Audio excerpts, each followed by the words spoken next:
Good morning मेरे प्यारे बच्चों, आप सभी कैसे हैं। आप तमाम बच्चों का मेरे YouTube चैनल पर स्वागत है। प्यारे बच्चों, जैसा कि आप सभी को मैंने कहा है कि 10 क्वेश्चन की प्रैक्टिस कोशिश करूंगा कि लगातार प्रत्येक दिन आप सभी के बीच लाऊं। तो चलिए आज पुनः आप सभी के बीच 10 क्वेश्चन के साथ पुनः उपस्थित हैं। तो चलिए मेरे साथ जुड़िए और टिल लास्ट तक बने रहिए और 10 क्वेश्चन का अभ्यास करिए। ठीक वैसे ही जैसे मैंने कई बार कहा है कि सबसे पहले आप प्रत्येक प्रश्न को देखिए, फिर उसके बाद खुद से बनाने की कोशिश करेंगे और जब ना बने तब हमारे सॉल्यूशन को विजिट करेंगे। चलिए लेट्स स्टार्ट और देखते हैं आपका पहला प्रश्न क्या है।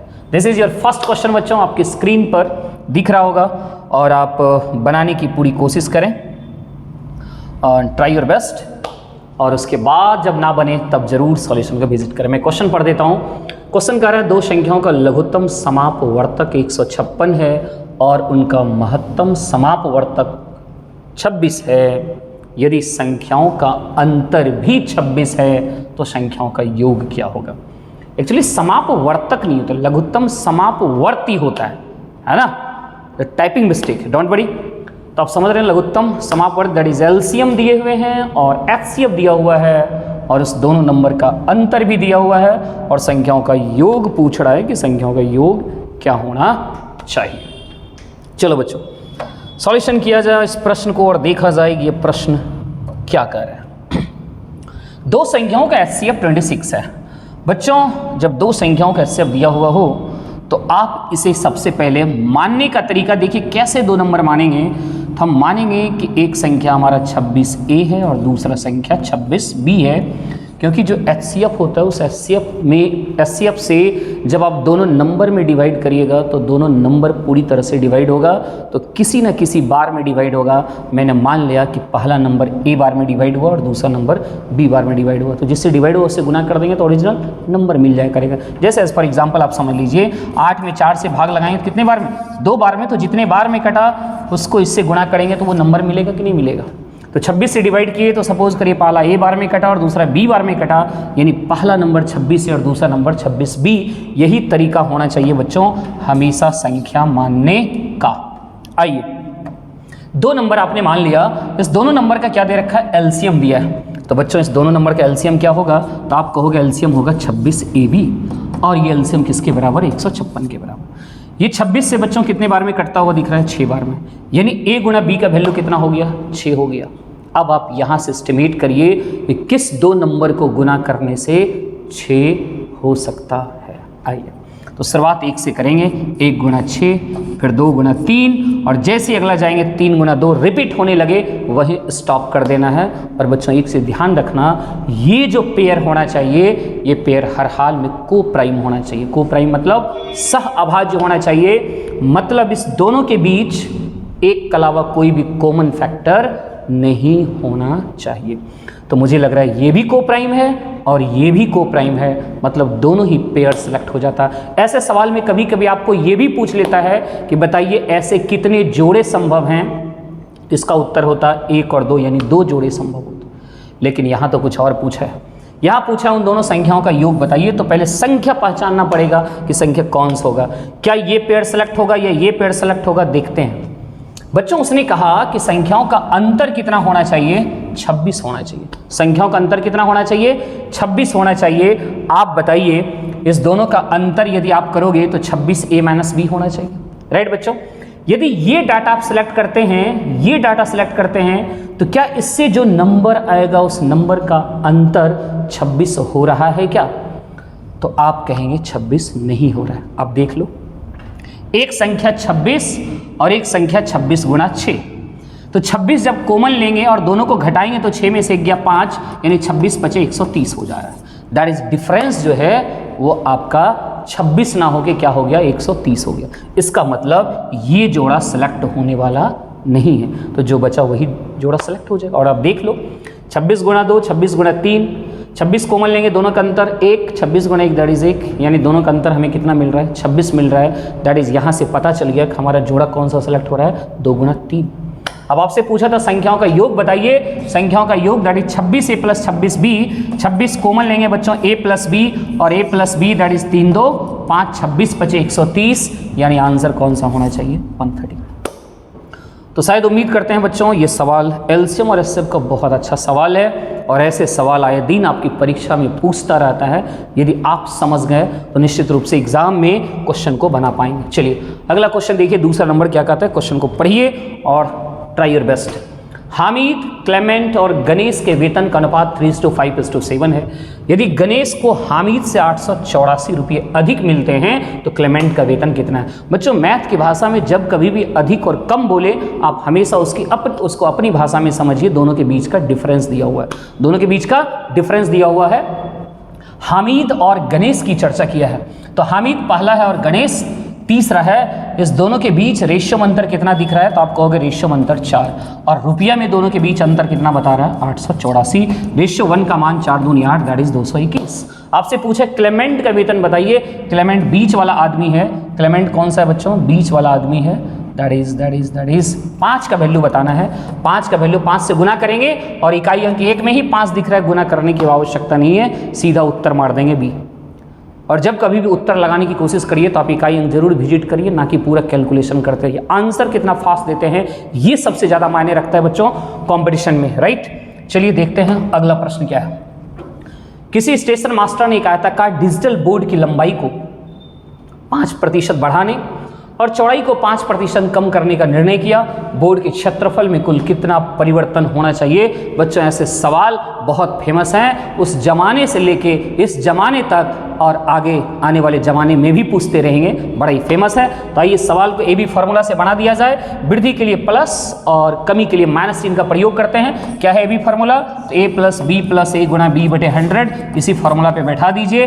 +5 -5 और यहाँ का चिन्ह, इस दोनों के चिन्ह का गुणनफल प्लस गुणा माइनस दैट इज माइनस 5 गुणा 5 बटे 100।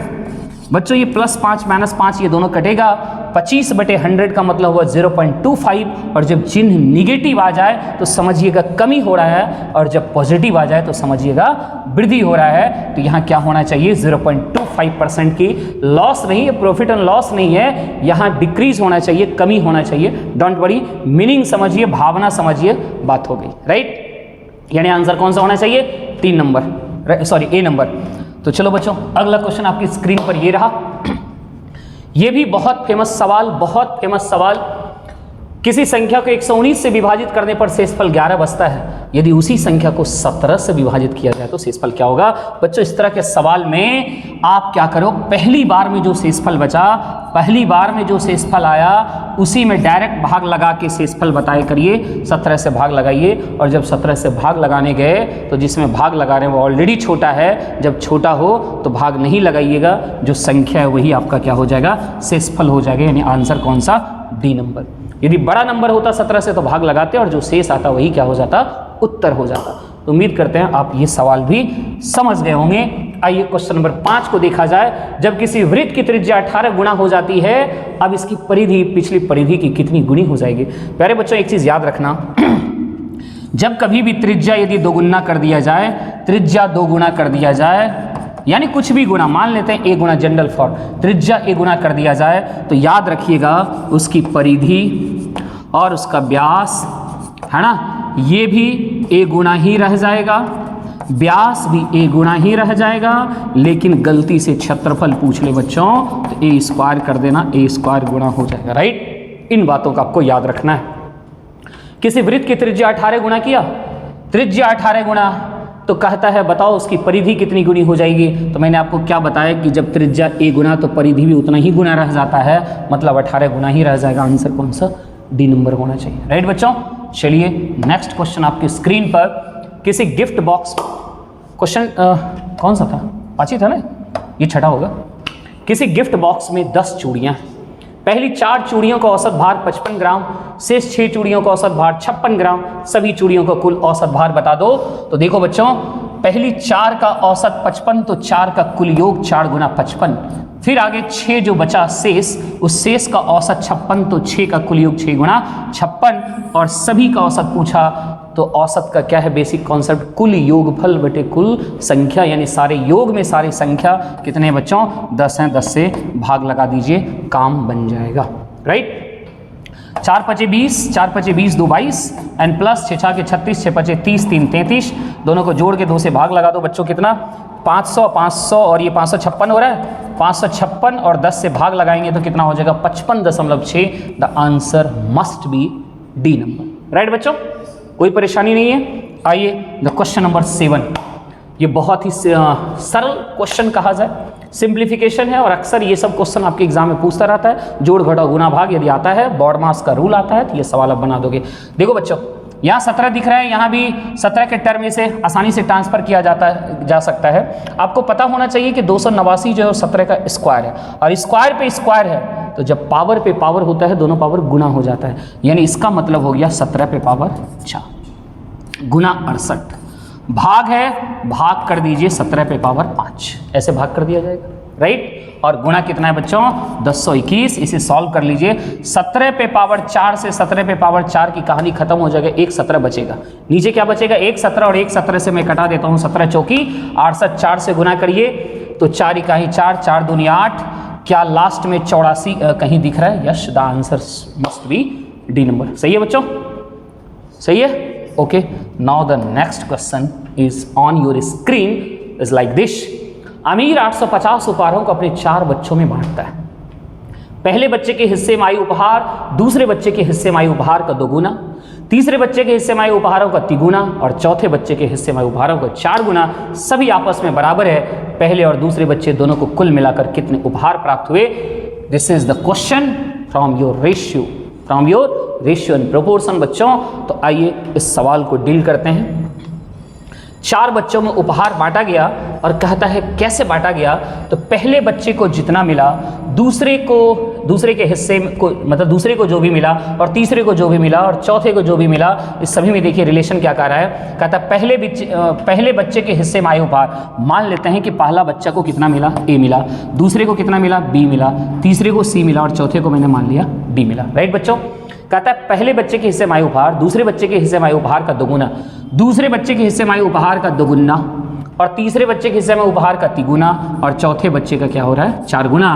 का आपस में सब क्या है, बराबर। आपस में सब क्या है, बराबर है। रेशियो में आप सभी को इस स्टाइल में जब कभी भी लिखा हुआ रहे तो ABCD का रेशियो लिखने के लिए आप सभी को सिखाए हैं। नहीं सीखे हैं तो आइए यहाँ सीख लीजिए कैसे हम ABCD का रेशियो लिखते हैं। जिसका रेशियो लिखना है बच्चे उसको ढकेंगे और रेस्ट के कोफिशिएंट को गुना 4 तिया 12 दूनी 24 यहाँ लिखाएगा। बी का रेशियो लिखना है, बी को ढकिए 1 गुना 3, 3 चौके 12। सी का लिखना है, सी को ढकेंगे 4 दूनी 8, और डी का लिखना है, डी को ढकिए 3 दूनी 6 गुना 1 that is 6। This is your ratio. और चाहे तो ये सब हमें लग रहा है कटता हुआ दिख रहा है, 2 से कटता हुआ दिख रहा है, कटा दीजिए 2 से 12, 2 से 6, 2 चौके 8, 2 तिया 6। सबका सब कटे तो आप कटा सकते हो, अदरवाइज नहीं। राइट, तो फाइनली ABCD यानी चारों के बीच जो उपहार बटा उस उपहार का रेशियो मिला दिश। अब आइए रेशियो 1 का मान निकाला जाए। 12 6 18, 18 4 22 3 25, 22 3 रेशियो में चारों मिलके 25 और यहाँ कितना 850। रेशियो 1 का मान निकाला जाए 25 तिया 75 बच्चों कितना, और 25 छके 150। रेशियो 1 का मान कितना मिल गया 36। आपसे पूछा है कि पहले और दूसरे बच्चे दोनों को कुल मिलाकर कितना उपहार दिया गया। तो पहले और दूसरे दोनों को रेशियो में कितना 18, दोनों को मिलकर रेशियो में कितना 18। 18 के वैल्यू निकालिए, यानी ऑप्शन तो बच्चों मैच ही नहीं हो रहा है, कुछ गड़बड़ हो गया क्या? कहीं गलती तो हुआ नहीं? ऑप्शन तो मुझे एक भी नहीं दिख रहा है यार। इकाई अंक से मैं पकड़ रहा हूँ कि इकाई अंक तो 8 आना चाहिए, लेकिन है ही नहीं। कहीं ऑप्शन गलत तो नहीं सेट कर दिया? कहीं ऑप्शन गलत तो नहीं कर दिया? 12 कटाएं 6 4 3 सही तो लिखा हूँ मैं। 12 6 18 4 22 22 3 25, 25 बराबर 850। 1 का मान बच्चों 25 तिया 75 है ना। अरे अरे ठीक तो 4 होगा ना। अरे अरे 10 10 10 यहाँ गलती कटा दी, यहाँ मैंने गलती कटा दिया। यस बच्चों 25 चौके कितना होना चाहिए 100, 34 बार में कटेगा। सॉरी कटाने में गलती हुआ बच्चों। तो रेशियो 1 का मान 34, तो 18 का मान कितना, तो आप कहोगे 18 गुना 34। आप क्या कहोगे 18 गुना 34। बच्चों गुना करते हैं, 18 चौके 72 का 2 बाकी 7, 18 तिया 54, 54 और 7 कितना 61, 612 है कहीं। यस मिल गया। The answer must be C. तो बच्चों ये रेशियो का नो डाउट बहुत अच्छा सवाल है और ये सब सवाल अक्सर परीक्षा में पूछे जाते हैं, तो ये सब सवाल पे पकड़ बनाइए आप। चलिए अगला क्वेश्चन लेते हैं और देखते हैं क्या है। 9 नंबर क्वेश्चन। यदि कोई लड़की किसी समभुज त्रिकोणीय सतह पर 12 किलोमीटर प्रति घंटा, 14 किलोमीटर प्रति घंटा और 28 किलोमीटर प्रति घंटा की गति से चलती है, उसकी औसत गति कितनी है? देखो बच्चों, कोई फार्मूला नहीं रटना है। कई लोग को जब 3 बराबर दूरी हो और उसको अलग अलग चाल से तय कर रहा हो तो कई लोग क्या करते हैं, उसका फार्मूला रट लेते हैं, but there is no need to remember formula. आइए कॉन्सेप्ट से बनाते हैं। समबाहु, समभुज मतलब समझ रहे हो, तीनों भुजा क्या है उसकी बराबर है, समबाहु त्रिभुज, यानी ये दूरी x, ये दूरी x, तो ये दूरी कितना x, तीनों दूरी समान है। लेकिन इस भुजा को अलग चाल से, इस भुजा को अलग चाल से और इस भुजा को अलग चाल से तय किया और उसकी औसत गति पूछ रहा है। तो औसत गति का एक बेसिक सा क्या कॉन्सेप्ट है बच्चों? Total distance by total time. Average speed का क्या है basic concept? Total distance by total time. Total distance by total time. Total दूरी तो दिख ही रहा है हमें 3x, हमें निकालना है टोटल टाइम। आइए टोटल टाइम पता करते हैं। तो चलिए पहला x को उसने किस चाल से बच्चों? 12 की चाल से, दूसरा x को 14 की चाल से और तीसरा x को किस चाल से? 28 की चाल से। सही है बच्चों? 14 और 28 का एलसीएम तो डायरेक्ट दिख रहा है कितना? 28। 14 और 28 का एलसीएम कितना? 28। और 28 और 12 का एलसीएम की यदि मैं बात करूं तो कितना होना चाहिए? तो आप कहोगे 4 7 28 4 3 12 7 21 84 आ रहा है, मुझे लग रहा है बच्चों। एलसीएम कितना आ रहा है? 84। सही है या नहीं बताओ? 84। 12 सते 14 छके और 28 दिया। सही बच्चों? 7 6 13 3 कितना? 16x बटे कितना? 84। 16x बटे कितना? 84। ये हमारा टोटल टाइम निकल गया। ये क्या निकल गया? हमारा टोटल टाइम। यस। आइए तो एवरेज स्पीड का फॉर्मूला लगा दीजिए। एवरेज स्पीड बराबर total distance by total time. Total distance कितना बच्चों? तो आपको हो गया 3x कुल दूरी बटे कुल समय। समय है दिश और इससे जब भाग लगाओ तो ये भिन्न उलट जाएगा, उलट के गुना कर देते हैं, यानी 84 बटे कर देते हैं बच्चों कितना? 16x। सही है? x कट गया।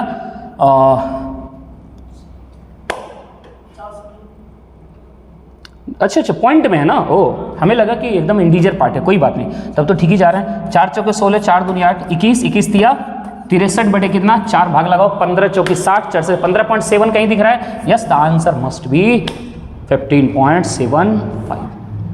कोई दिक्कत बच्चों? उम्मीद करते हैं आप भी यदि टकटकी लगा के एकदम निगाह से एकदम सीधे निगाह रखे होंगे अपना तो समझ भी रहे होंगे, है ना? और समझे बिना तो बाबू कोई उपाय नहीं है, कोई उपाय नहीं, बिना समझे कोई उपाय नहीं। तो उम्मीद करते हैं बच्चों आप ये पूरा कहानी समझ गए होंगे। एवरेज स्पीड का सवाल था, है ना? और लड़की भी चल रही थी, लड़की पे ध्यान ना दें, सवाल पे ध्यान दें। आइए अगला सवाल है, कितने तरीकों से 594 मोबाइल को छात्रों को एक समान रूप से दिया जा सकता है? ये क्वेश्चन पढ़िए और पढ़ने के बाद क्या कुछ समझ में आ रहा है कि खाली भसे पढ़ के रह गए? सवाल क्या कह रहा है, सवाल को समझिए। कितने तरीकों से 594 मोबाइल को छात्रों को एक समान रूप से दिया जा सकता है? मतलब छात्र कितने हैं ये भी नहीं पता है, जो भी छात्र हो, 5 हो के 20 हो के 50 हो, इससे कोई मतलब नहीं है। लेकिन आपको यहाँ मोबाइल की संख्या क्या दे रखा है? 594, यानी छात्र की संख्या कुछ भी हो सकता है ना? तो कह रहा है कि 594 मोबाइल को छात्रों को एक समान रूप से कितने तरीके से दिया जा सकता है? जैसे एक छोटा उदाहरण से मैं समझाता हूँ। जैसे सपोज करो बच्चों तुम्हारे पास मोबाइल है 8, ठीक है? तुम्हारे पास कितने मोबाइल है? 8। हम कहेंगे इस 8 मोबाइल को बांटिए छात्रों के बीच, लेकिन शर्त है कि जब भी बांटिए सबको एक समान मात्रा में मोबाइल मिलना चाहिए। 5 मिले तो सबको 5-5, 4 मिले तो सबको 4-4, 1 मिले तो सबको 1-1। आइए तो आप बताओ, इसका ये मतलब नहीं हुआ कि 8 को काटने वाला कौन कौन सा नंबर है? तो 8 को काटने वाला 1 है, 8 को काटने वाला 2 है, 4 है और खुद 8 से भी कटेगा। कटेगा कि नहीं? तो बच्चों या तो सबको 1-1 दिया जाए तो भी सभी को बराबर मिल जाएगा, सभी को 2-2 दिया जाए तब भी 2 चौके 8 मिल जाएगा, सभी को 4-4 भी हम दे सकते हैं तो बराबर बराबर बटेगा। अच्छा एक बात बताओ, क्या सभी 3-3 मोबाइल दिया जा सकता है क्या? नहीं। 3-3 मोबाइल देंगे तो क्या 3 से डिवाइड हो पाएगा?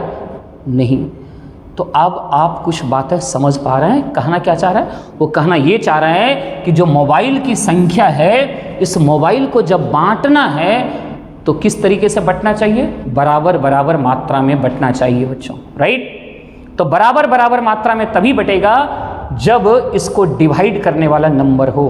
ऐसे छात्र हो जिसे भाग दे तो ये क्या होना चाहिए? पूरी तरह से डिवाइड हो जाना चाहिए, पूरी तरह से डिवाइड होना चाहिए। तो बच्चों इस सवाल में आखिरी पूछना क्या चाहता है? पूछना चाहता है कि जैसे 8 को काटने वाले ये सारे नंबर हैं, तो इतने तरीके से हम इस मोबाइल को बांट सकते हैं, 1 या 2 या 4 या 8। 8 दे देंगे तो एक के आदमी है, 8 मिल गया, उसको भी बराबर है भाई, अकेले है तो बराबर ही है, सीधी सी बात है। यदि सपोज करिए 12 की बात करते हैं, 12 मोबाइल हो बांटना, तो कैसे बांटोगे? तो कहोगे 1-1 करके दे सकते हैं, 2-2 करके दे सकते हैं, 3-3 करके दे सकते हैं, 4-4 करके दे सकते हैं, 6-6 करके दे सकते हैं और डायरेक्ट 12 दे देंगे, है कि नहीं है? तो इतने तरीकों से बांटिएगा तो सबको बराबर बराबर ही मिलेगा। मतलब समझ गए कि क्या पता करना है? आपको पता करना है उसके भाजकों की संख्या, यानी उसको काटने वाले कौन कौन नंबर हो सकते हैं। तो क्या भाजकों की संख्या निकालने जानते हैं आप? नहीं जानते हैं तो सीख लीजिए। कैसे हम 594 को काटने वाले कुल कितने नंबर हैं, ये कैसे पता किया जाता है बच्चों, इसका तरीका समझिए। सबसे पहले इसको प्राइम फैक्टर में तोड़ना है। तो प्राइम फैक्टर मतलब शुरुआत 2 से करिए, 2 दूनी 4, 2 नमा 18, 2 सते 14। फिर ये 3 से कटेगा, 3 नमा 27, 3 नमा 27। फिर ये 3 से कटेगा कितने बार में? 33 बार में। फिर ये 3 से कटेगा 11 बार में। अब कटने वाला नहीं है। जरा इसको सजाएंगे तो 2 एक बार मिला, 3 की संख्या 3 बार मिला और 11 की संख्या 1 बार मिला। बच्चों यहाँ तक सजाने के बाद भाजकों की संख्या कैसे लिखा जाता है? तो सभी के पावर में 1-1 जोड़ के गुना कर दीजिए। इसका पावर क्या है? 1, इसका भी पावर क्या है? 1। सभी के पावर में अपनी मर्जी से 1 जोड़िए। 1 में 1 जोड़ेंगे कितना हो जाएगा? 2। 3 में 1 जोड़ेंगे कितना हो जाएगा? 4। और 1 में 1 जोड़ेंगे कितना हो जाएगा? 2। 4 दूनी 8 दूनी 16। यानी आप 16 तरीके से इस मोबाइल को क्या कर सकते हैं? बांट सकते हैं। तो बहुत ही अच्छा सवाल ये भी था बच्चों, नो डाउट। तो उम्मीद करते हैं कि आज आप यदि सच में मेरे साथ आधा घंटा या 20 मिनट जितनी भी देर का आज क्लास चला, उतनी देर यदि आप जुड़े होंगे तो कुछ ना कुछ सीखे होंगे। और ऐसे ही लगातार मेरे साथ जुड़े रहिए और प्रत्येक दिन कुछ ना कुछ अपने अंदर में नॉलेज को बढ़ाइए। और एक एक दिन यदि नॉलेज बढ़ता रहा तो ये तय है कि आप सफलता तक जरूर पहुँचेंगे। बच्चों यदि आपको ये मेरा वीडियो पसंद आया तो कमेंट जरूर करिएगा। आपका कमेंट हमें हौसला देता है, हमें ऊर्जा देता है। तो आपका कमेंट हम निश्चित रूप से चाहेंगे, चाहे अच्छा लगे या बुरा लगे, जो भी लगे कमेंट करिए, नो प्रॉब्लम। और यदि कुछ सुधार की जरूरत पड़े, कहीं गलतियां नज़र आए तो उसे भी आप मेंशन करिए, है ना, जिससे कि मैं प्रत्येक दिन आप सभी के लिए कुछ बेहतर कर पाऊँ। और यदि वीडियो अच्छा लगा तो अपने दोस्तों तक, चाहे वो मित्र कोई भी हो, चाहे वो महिला हो या पुरुष हो, किसी को भी आप शेयर कर सकते हैं। और हाँ, महिला मित्र भी यदि आप रखे हुए हैं तो पढ़ने के लिए रखिए और खुद पढ़िए, उसे भी पढ़ाइए। तो निश्चित रूप से दोनों चक्का, समझ रहे हैं कि गाड़ी का जब दोनों चक्का चलेगा तो थोड़ी गति से चलेगा। तो आने वाले समय में आप भी बेहतर करिए, उन्हें भी बेहतर करवाइए। और हाँ, यदि पढ़ाई नहीं हो रहा है तो तुरंत उस मित्र से आप क्या करिए? तलाक ले लीजिए, तुरंत, है ना, तुरंत दे दीजिए उसको एकदम। इसलिए बच्चों यदि आपको वीडियो अच्छा लगा तो आप दोस्तों तक शेयर भी करिए और लाइक नहीं किए हैं तो लाइक भी करिएगा, है ना। और मेरे चैनल पर यदि नहीं जुड़े हैं तो प्लीज़ सब्सक्राइब करके जुड़ जाइए, जिससे आप तक हमारे इस वीडियो का मैसेज पहुंचता रहे। Thank you very much.